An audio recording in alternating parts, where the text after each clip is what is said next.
Hello student, कैसे हैं आप लोग। तो हम पढ़ रहे हैं फिलहाल इन्वायरमेंट। और इन्वायरमेंट की पहले वीडियो में हमने देख लिया था बेसिक इन्वायरमेंट होता क्या है, डेफिनेशन क्या होती है। और वहाँ हमने ये समझा था कि इन्वायरमेंट का अबायोटिक बायोटिक कंपोनेंट क्या होता है। अबायोटिक कंपोनेंट में हमने सॉयल के बारे में पढ़ लिया था। आज हम पढ़ने वाले हैं अबायोटिक का जो हमारा दूसरा इम्पोर्टेंट कंपोनेंट है, एयर, और यानी कि एटमॉस्फेयर। ठीक है। तो आज हम पूरा डिटेल पढ़ेंगे इन्वायरमेंट के बारे में, यानी कि वायुमंडल के बारे में कौन कौन से प्रश्न पूछे जा सकते हैं, वो सारी चीजें हम यहाँ पे कवर करेंगे। ठीक है। तो चलिए देखते हैं वायुमंडल होता क्या है, यानी कि एटमॉस्फेयर होता क्या है। तो देखिए, इसका सीधा सा अर्थ होता है कि हवा का एक घेरा। ठीक है। तो जैसे हमारी जो पृथ्वी है, आप सबको पता है कि वो जो है कि सौर मंडल का हिस्सा है। पृथ्वी के चारों तरफ स्पेस है और उस स्पेस में कहीं न कहीं बहुत तरह की जो है गैसें हैं वो भरी हुई हैं। और उन्हीं गैसों को हम अपना वायुमंडल मानते हैं। जैसे अगर आप देखेंगे तो जैसे ये है अर्थ। ठीक है। ये अर्थ के चारों तरफ जैसे स्पेस है, रियल में जो हमारी अर्थ है उसके चारों तरफ भी ऐसा ही स्पेस है। तो जो ये स्पेस है इसमें कहीं न कहीं बहुत तरह की गैसें भरी हुई हैं। ठीक है। गैसों का एक तरह से मिक्सचर है, मिश्रण है। और इन्हीं गैसों के मिश्रण को ही हम कहते हैं वायुमंडल। अब वायुमंडल ऐसा नहीं है कि पूरा अंतरिक्ष हम लेते हैं। हमारी अर्थ को जितना एयर का हिस्सा इफेक्ट करता है डायरेक्टली या इनडायरेक्टली, हम उसी को अपना वायुमंडल मानते हैं। ठीक है। अब जैसे इस तरह से पृथ्वी है, उसी तरह से हमारा और भी मतलब सौरमंडल में ग्रह है, शुक्र है। शुक्र का वायुमंडल अलग है, मंगल का वायुमंडल अपना अलग है।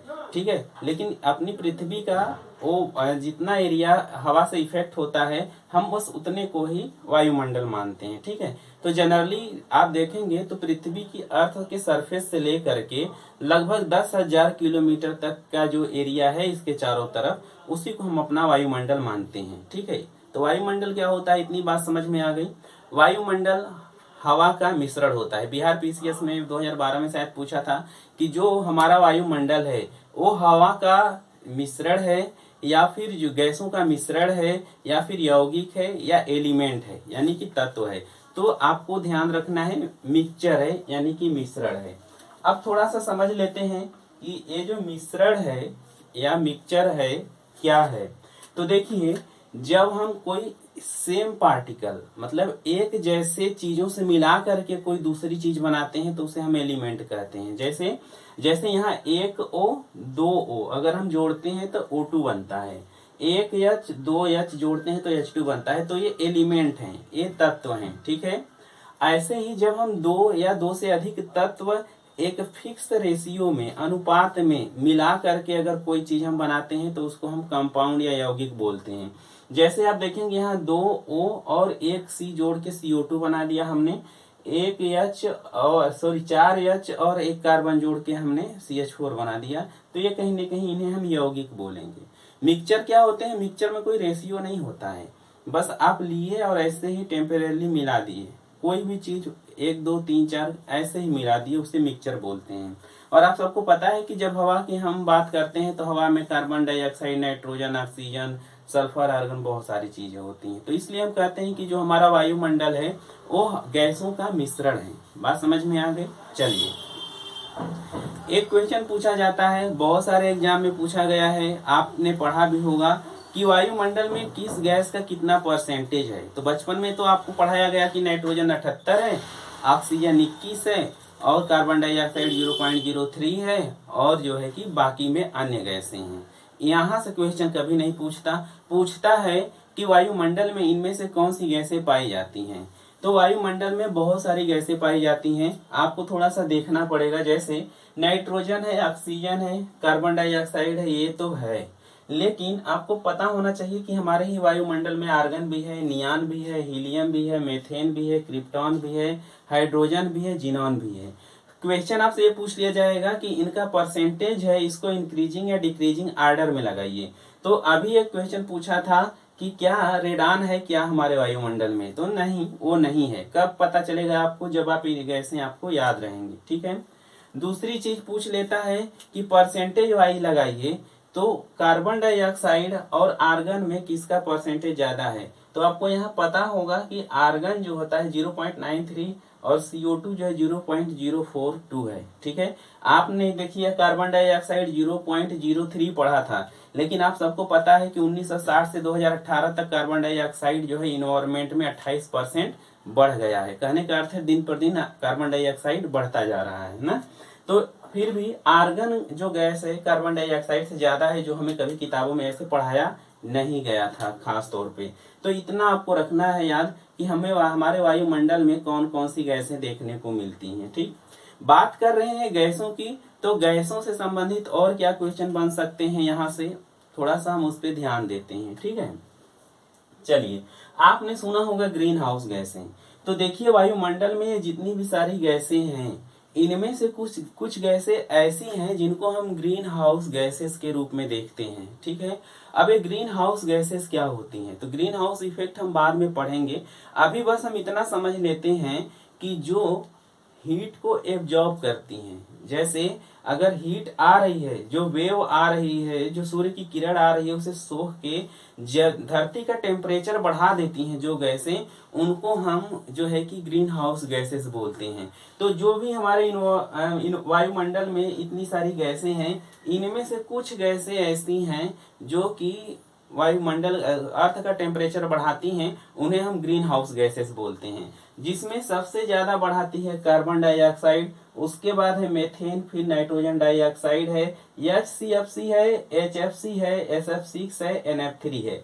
ये गैसें के अलावा भी और भी गैसें होती हैं, लेकिन क्योटो प्रोटोकॉल जो है, क्योटो प्रोटोकॉल के अनुसार जो है इतनी सारी गैसों को ग्रीन हाउस गैसेस के रूप में रखा गया है। तो आपको याद रखना पड़ेगा कि ग्रीन हाउस गैसेस कौन कौन सी हैं। यहाँ से भी बहुत सारे क्वेश्चन पूछ लिए जाते हैं कि इनमें से कौन सी गैस ग्रीन हाउस है, कौन सी गैस जो है ग्रीन हाउस गैस नहीं है। ठीक है, चलिए एक क्वेश्चन और बनता है कि एयर क्वालिटी इंडेक्स निकालते समय कौन कौन सी गैसें शामिल की जाती हैं, यानी किनका डेटा देखा जाता है, एक क्वेश्चन पूछा जाता है। तो पहले समझ लेते हैं कि एयर क्वालिटी इंडेक्स होता क्या है। ठीक है, अब जैसे मान लीजिए कि यहाँ पे हम खड़े हैं, यहाँ पे मेरे चारों तरफ बहुत सारी गैसें हैं। ठीक है, जो कि एनवायरमेंट में खास तौर पे पाई जाती हैं। ठीक है, तो अब जो है कुछ गैसें अगर इस हमारे आसपास बढ़ जाएं तो हमारा हवा जो होता है वो दूषित हो जाता है और हम बीमार होने लगते हैं, बीमारियां बढ़ने लगती हैं। यानी कि कुछ गैसों का अमाउंट बढ़ने से हवा का गुणवत्ता खराब हो जाता है, और उनका जब अमाउंट कम होता है तो हवा शुद्ध हो जाती है या अच्छी मानी जाती है। तो हम उसी हवा को यानी उसी गैस का अमाउंट देखते हैं कि क्या कार्बन डाइऑक्साइड पहले 100 ppm थी, तो अब क्या जो है कि 200 हो गई है, क्या 300 हो गई है क्या। यानी कि कार्बन डाइऑक्साइड का अमाउंट हम देखेंगे तो हम मानेंगे कि ये गैस जो है हमारी हवा की गुणवत्ता तय कर रही है। घट रही है तो इन्वायरमेंट अच्छा हो रहा है, बढ़ रही तो खराब हो रहा है। तो वो गैसें जो हवा की गुणवत्ता तय करती हैं, वो गैसें जो हमारे आसपास जो एयर पॉल्यूशन है उसको तय करती हैं, उनको हम एयर क्वालिटी इंडेक्स में शामिल करते हैं। तो एयर क्वालिटी इंडेक्स में कौन कौन सी गैसें शामिल की जाती हैं, तो देखिए पार्टिकुलेट मैटर 10 है, पार्टिकुलेट मैटर 10 जो है, पार्टिकुलेट मैटर 2.5 है, NO2 है, SO2 है, CO कार्बन मोनोऑक्साइड है, O3 ओजोन है, NH3 है और लेड है।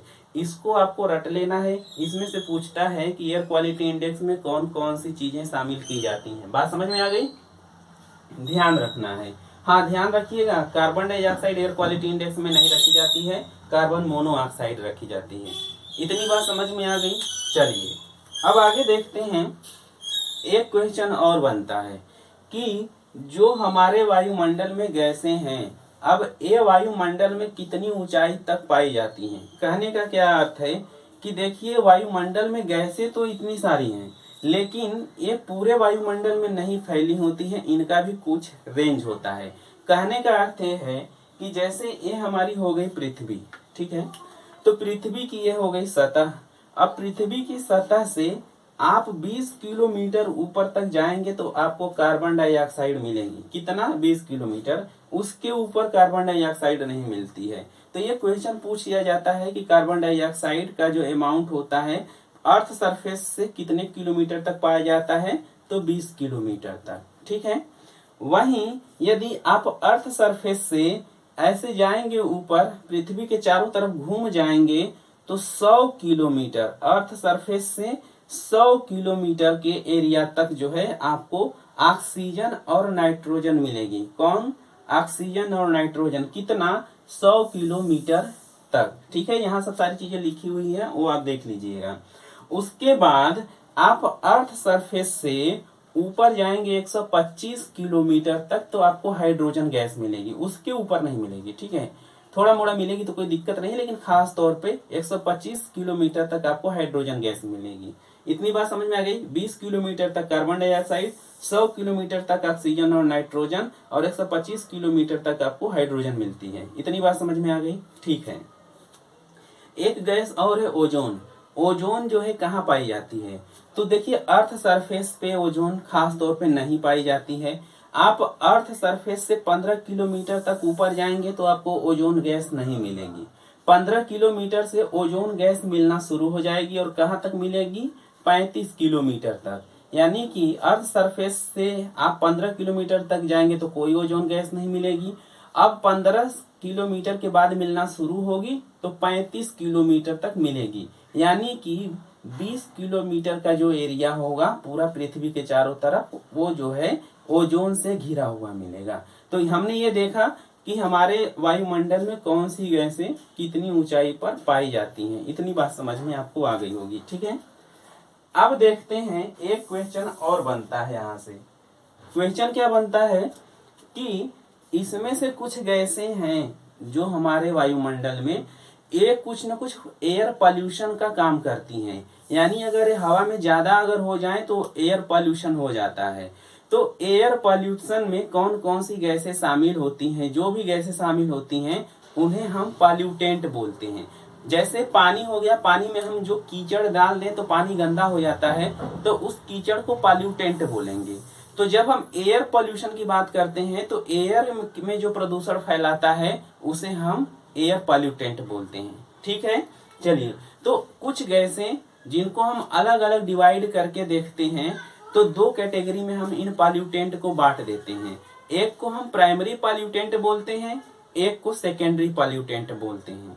तो जो नॉर्मल गैसें इन्वायरमेंट में पाई जाती हैं हम उन्हें प्राइमरी पॉल्यूटेंट या प्रथम प्रदूषक के रूप में जानते हैं, और जो जनरली सभी गैसों से मिलकर बनती हैं उनको हम सेकेंडरी पॉल्यूटेंट या प्रदूषक मानते हैं। ठीक है, जैसे अगर पॉल्यूटेंट की बात करें तो carbon monoxide, nitrogen oxide, sulphur dioxide, nitrogen dioxide, NH3, particulate matter और VOC, ये जो गैसें हैं इनको हम प्राइमरी पॉल्यूटेंट के रूप में जानते हैं। और ध्यान रखिए बस इसको कॉमन सेंस से कि जिसमें नंबर ऑफ एलिमेंट कम होंगे वो प्राइमरी पॉल्यूटेंट में आएंगे। और यहाँ आप देखिए, यहाँ 2H2 2O2, 1S 3OH3 या NO3, यानी जहां आपको केमिकल फार्मूला बड़ा बड़ा देखने को मिले वो सेकेंडरी पॉल्यूटेंट के तहत आते हैं।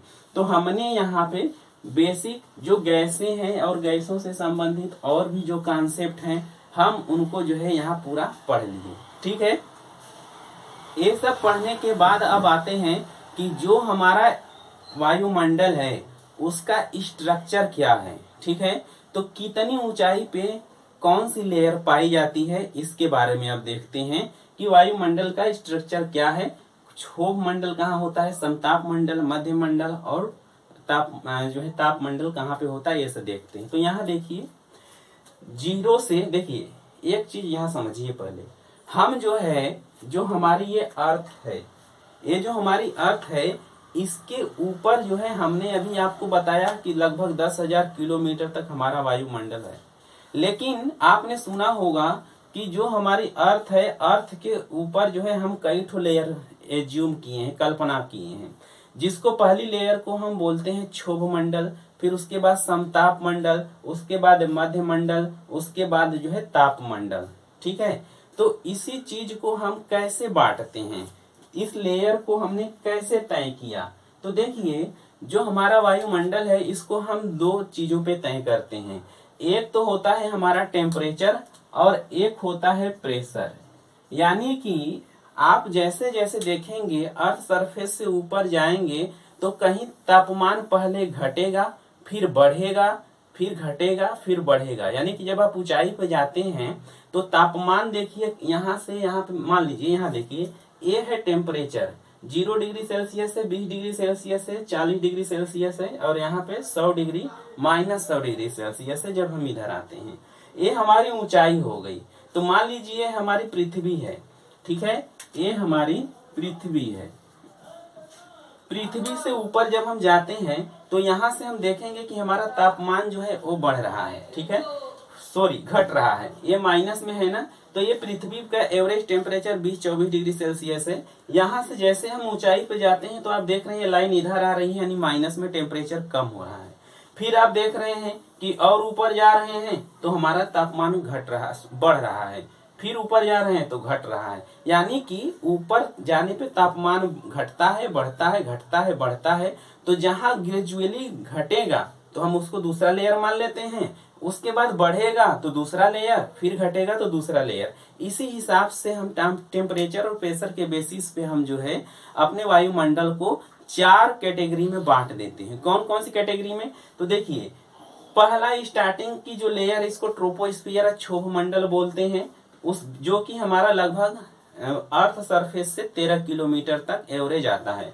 उसके बाद 50 किलोमीटर तक, यानी कि 13 से 50 किलोमीटर तक हमारा कौन सा आता है? स्ट्रेटोस्फियर यानी समताप मंडल।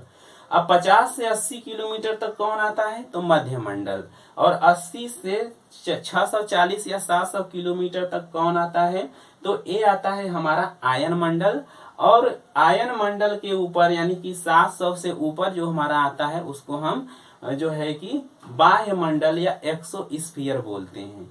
ध्यान रखना ये है कि जो थर्मोस्फीयर है, जो तापमान मंडल है, ताप मंडल है, उसी को हम 2 कैटेगरी में बांटते हैं। एक को आयन मंडल में और दूसरे को एक्सोस्फीयर यानी कि बाह्य मंडल में। ठीक है, इतनी बात समझ में आ गई। चलिए अब हम डिटेल से पढ़ेंगे कि क्षोभ मंडल यानी ट्रोपोस्फीयर की विशेषता क्या है, समताप मंडल की विशेषता क्या है, या बाकी जो लेयर है इन सभी की अलग अलग विशेषताएं क्या है। ठीक है,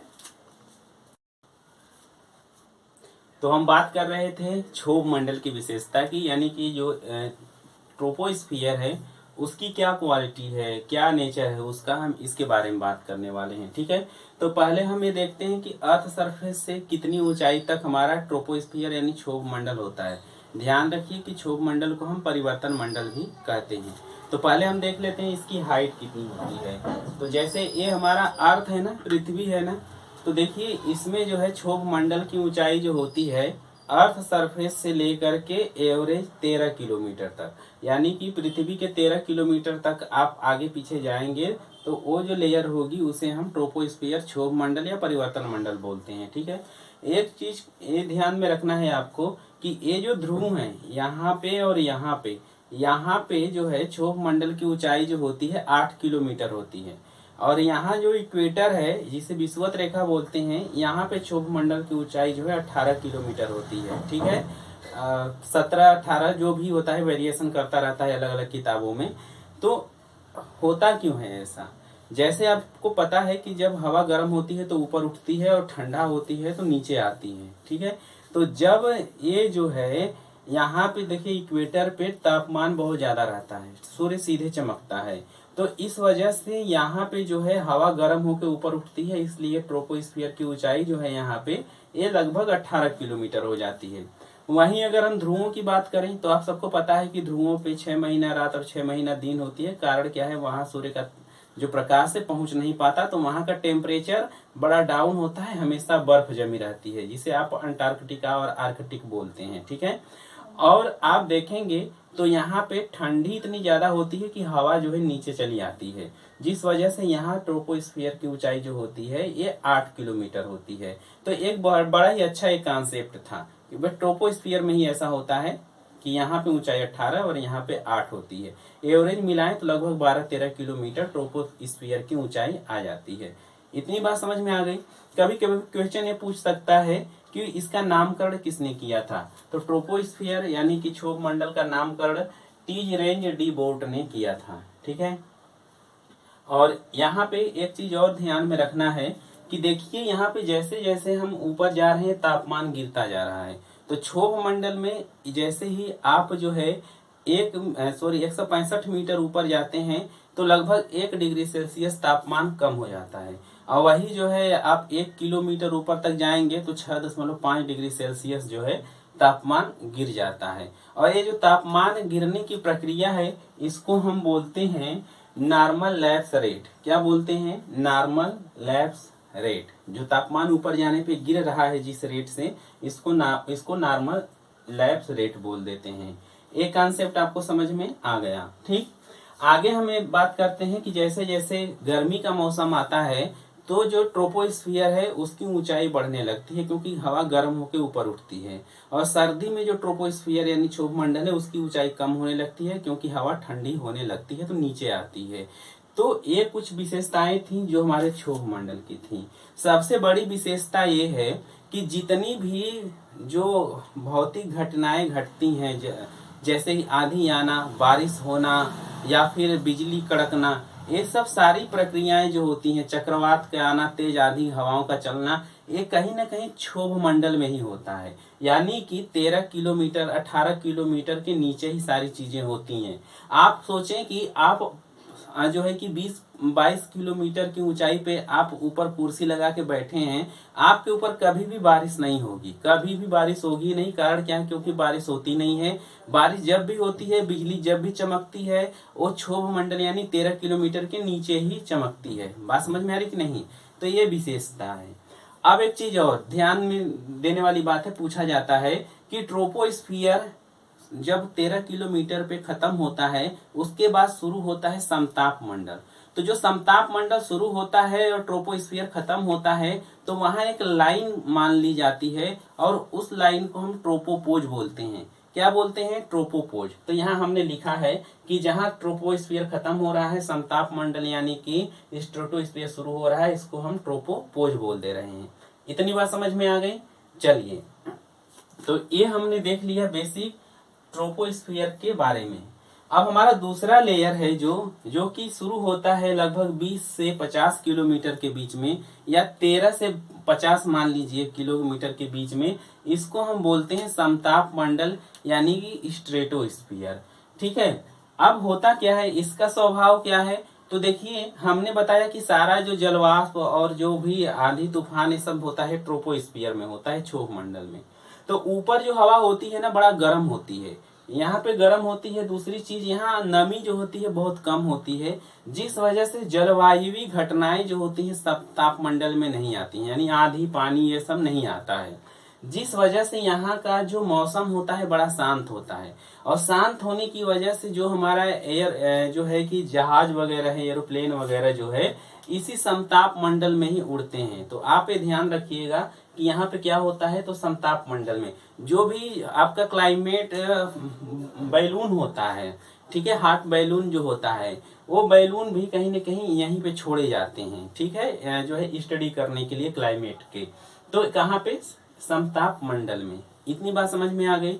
एक चीज और, समताप मंडल में ही ओजोन लेयर पाई जाती है। बहुत सारे एग्जाम में पूछा जाता है और पूछ लेता है। अब तो ओजोन लेयर समताप मंडल के ऊपरी सिरे में पाई जाती है कि निचली सिरे में? तो समताप मंडल जो है निचली सिरे में पाई जाती है, सॉरी, ओजोन लेयर जो है समताप मंडल के निचले सिरे में पाई जाती है। और ये कहाँ से कहाँ तक पाई जाती है? तो 15 से 35 किलोमीटर के बीच में जो है ओजोन लेयर पाई जाती है। और इसका जो होता है लगभग मोटाई 20 किलोमीटर होता है। और ओजोन लेयर को मापने का जो एक यूनिट होता है उसको हम डॉप्सन बोलते हैं। एक डॉप्सन यूनिट में 0.011 mm जो होता है मोटाई आती है। कितना? 0.01 mm मोटाई आती है। एक चीज हम थोड़ा सा यहाँ पे देखिए भूल गए थे थोड़ा सा, कि समताप मंडल में जो है यहाँ पे देखिए ओजोन लेयर हमने लिखा है 15 से 35 किलोमीटर के बीच में पाई जाती है, लगभग 20 किलोमीटर ना। आपको यहीं पे देखेंगे कि जो हमारा समताप मंडल है उसको जो है यहाँ पे निचले सिरे पे एक बादल पाया जाता है जिसको मदर ऑफ पर्ल क्लाउड बोलते हैं। तो आपसे ये भी क्वेश्चन पूछा जा सकता है कि जो हमारा ओजोन लेयर है कहाँ पाया जाता है, तो समताप मंडल के निचले सिरे में। और दूसरी चीज मदर ऑफ पर्ल क्लाउड कहाँ पाया जाता है, तो ये भी समताप मंडल के जो है निचले सतह पे पाया जाता है। या सीरस बादल या मैक्रियस क्लाउड भी इसी को हम बोलते हैं मदर ऑफ पर्ल क्लाउड को। आप देखे होंगे जब कभी कभी ऊपर देखते होंगे तो बड़ा छितर बितर बादल दिखते हैं, वो बारिश वाले नहीं होते हैं, सफेद सफेद होते हैं, उसी को हम मदर ऑफ पर्ल क्लाउड कहीं ना कहीं बोलते हैं। बात समझ में आ गई कि नहीं। तो ये हमारे समताप मंडल की कुछ विशेषता है। एक चीज और हम आपको बता दें कि जो ओजोन लेयर होती है वो हमारा अल्ट्रावायलेट किरणों से सुरक्षा करती है। अल्ट्रावायलेट किरणें क्या होती हैं, तो आप सबको पता होगा कि सूर्य से बहुत तरह की किरणें आती हैं, कुछ फायदेमंद होती हैं और कुछ हानिकारक होती हैं, ठीक है। तो जो अल्ट्रावायलेट किरण है वो बहुत ही ज्यादा एनर्जेटिक होती है। अगर वो हमारे स्किन पे आके टकराती है तो हमारे डीएनए में भी परिवर्तन कर सकती है, हमें स्किन कैंसर हो सकता है और भी बहुत तरह के कैंसर हो सकते हैं और भी बहुत समस्याएं हो सकती हैं। तो होता क्या है, जब ये ओजोन लेयर से गुजरती है जब अल्ट्रावायलेट किरण, तो वो जो है ओजोन लेयर सोख लेता है।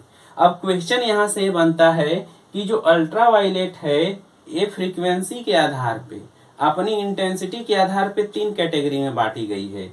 Ultraviolet A, ultraviolet B, ultraviolet C. Ultraviolet A है जिसकी सबसे ज्यादा जो है कि रेंज है 315 से 400 नैनोमीटर।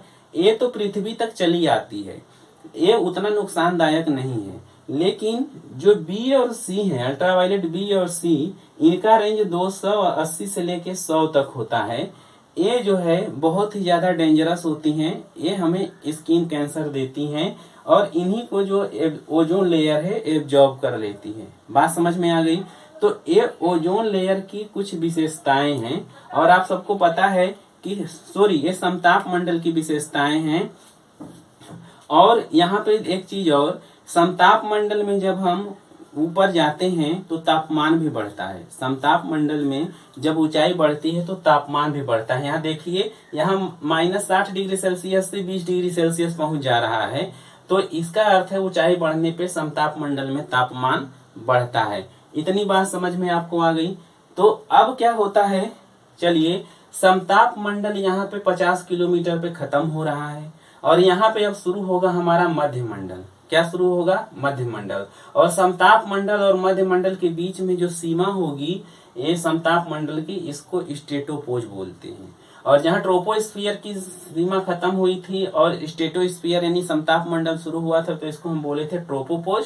और समताप मंडल यानी कि स्ट्रेटोस्फियर की जहाँ सीमा खत्म होगी उसको बोलेंगे स्ट्रेटोपोज। बात समझ में आ गई। चलिए अब हम बात करते हैं मध्य मंडल यानी कि मीजोस्फीयर की विशेषता की। तो देखिए, ये हमारी तीसरी लेयर है मीजोस्फीयर, जिसको मध्य मंडल बोलते हैं। इसकी ऊंचाई होती है 50 से 80 किलोमीटर तक। और आप देखेंगे कि यहाँ पे खास तौर पे जो उल्का पिंड होते हैं उनके जो धूल कण होते हैं और जो कुछ संवहन वगैरह होता है उसकी वजह से यहाँ पे एक बादल बनता है जिसको हम बोलते हैं नाक्टिलुसेंट। और नाक्टिलुसेंट जो है ये बादल ध्रुवों पे दिखता है गर्मियों के मौसम में, ठीक है। तो ये थोड़ा सा कॉन्सेप्ट आपको समझ लेना है। अब यहाँ पे जैसे जैसे हम हाइट पे देखिए जाते हैं तो कहीं ना कहीं तापमान कम होता है। हाइट बढ़ने पे तापमान देखिए कम हो रहा है। यहाँ हाइट जैसे जैसे बढ़ रही है ना, तापमान जो है इधर आ रहा है -100 की ओर। तो मीजोस्फीयर में हाइट के साथ तापमान कम होता है। इसका और जो है लास्ट सीमा जो होती है इसको मेजोपोज बोलते हैं, मीजोपोज या मेसोपोज बोलते हैं। यहाँ से जो है हमारा अगला जो है कि मंडल शुरू होता है, अगली लेयर यहाँ से शुरू होती है। तो मध्य मंडल की कोई खास हम लोग विशेषता नहीं देखते हैं, हमारे लिए बहुत यूजफुल नहीं है। हाँ, इसके बाद जो है मेसोपोज के बाद शुरू होता है थर्मोस्फीयर यानी तापमंडल। और तापमंडल में जो है कि 2 भाग होते हैं, एक को हम बोलते हैं आयन मंडल और एक को बोलते हैं एक्सोस्फीयर यानी कि बाह्य मंडल। आयन मंडल जो होता है इसकी विशेषता क्या है, तो यहाँ जो है देखिए, पहली चीज तो टेम्परेचर बहुत ज्यादा बढ़ता है ऊंचाई बढ़ने के साथ, ठीक है। और इसका आयन मंडल का रेंज जो होता है 80 से होता है 640 या 700 किलोमीटर तक। अब इसकी एक विशेषता ये है, आयन मंडल में हम आयन की बात करते हैं यानी कि प्लस माइनस चार्ज यहाँ पे पाए जाते हैं। जिस वजह से होता क्या है, यहाँ पे रेडिएशन जो है, रेडियो वेव जो होता है, एक जगह से चार्ज पार्टिकल जो होते हैं एक जगह से दूसरी जगह मूव करते रहते हैं। तो इसका इसलिए हम इस्तेमाल करते हैं रेडियो वेव के माध्यम से। यानी कि जो हम लोग जो है टीवी देखते हैं या मोबाइल चलाते हैं तो उसमें हम इसी मंडल का यूज करते हैं। होता क्या है, यहाँ हम कोई सैटेलाइट ला करके डाल देते हैं, उसके बाद जो है यहाँ पे हम रेडिएशन छोड़ते हैं और वो जो रेडिएशन होती है यहाँ टकराती है, टकरा करके फिर जो जहाँ नेटवर्क लगा होता है, टावर जिसे आप बोलते हैं, वहां जाती है, वहां से सबके मोबाइलों में फैल जाती है। तो कहने का अर्थ क्या है कि थर्मोस्फीयर का जो आयन मंडल वाला पार्ट है उसका हम रेडियो वेव के लिए यूज कर लेते हैं। ठीक है, यहाँ पे आप देखिए कि जो रेडियो वेव होती है ये जो है यहाँ पे 3 लेयर होता है, DEFG, यानी कि जो आयन मंडल में ये 4 लेयर होती हैं और ये जो है कि अलग अलग जो है, जैसे D जो है कम आवृत्ति की और E जो है एक हाई फ्रीक्वेंसी की जो और रेडियो वेव होती है जिसको केनली हेविसाइड वेव बोलते हैं, इसको ये लोग जो है कि ट्रांसफर करते हैं। ठीक है, एक चीज और है जो हमारा आयन मंडल है, इसकी विशेषता एक और है कि यहाँ पे जो होता है अरोरा बोरियोलिस और अरोरा ऑस्ट्रियोलिस होता है। इसके क्या है, तो यह एक ना जो है क्लाइमेटिक जो है घटना है। होता क्या है कि एक ऐसा समय आता है कि जो उत्तरी ध्रुव है ना, वहाँ पे रात में बहुत ज्यादा जो है कि उजाला होता है, इंद्रधनुष की तरफ बहुत लाइट निकलती है। आप इंटरनेट पे सर्च करके देखिएगा अरोरा बोरियोलिस और अरोरा ऑस्ट्रियोलिस। यहाँ से क्वेश्चन पूछ लिया जाता है कंफ्यूज करने के लिए कि अरोरा बोरियोलिस उत्तरी ध्रुव पे पाया जाता है कि दक्षिणी ध्रुव पे। तो अरोरा बोरियोलिस जो है उत्तरी ध्रुव पे, अरोरा ऑस्ट्रियोलिस जो है दक्षिणी ध्रुव पे पाया जाता है।